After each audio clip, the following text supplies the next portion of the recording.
In today's video we're gonna be making some nice crispy calamari with sweet chili sauce. Before you start doing anything else, make sure you have a sharp knife because this is really important. And for this recipe you need about 8 calamari tubes, but bear in mind that these are tiny, so if you were to use big calamaris, probably 4 will do the job.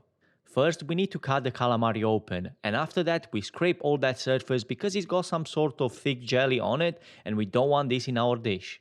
Once we done that, on the same surface we're gonna do some crisscross scoring, and this will help a lot getting that flavor of the seasoning into the flesh of the calamari. Cut these in about 1-inch strips, and now let's move on to the butter, which is kind of a marinade as well.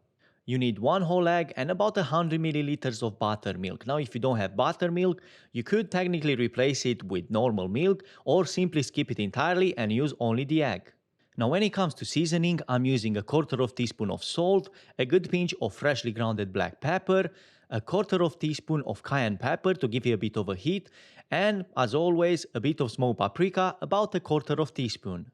Now mix everything together, and now we're gonna get this into the fridge for about an hour, and if you can do it even longer for like 12 hours, we'll get even better flavor, but 1 hour should technically do the job.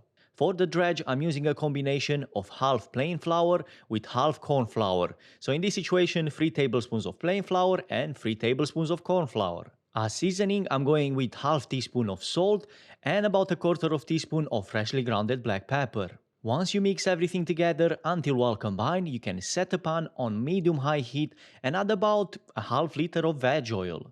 The idea is that we want to deep fry this, so you want to make sure that you have enough oil to cover the calamaris. Get the calamaris out the fridge, and first you get them into flour, making sure that they are well coated before they go into the hot oil.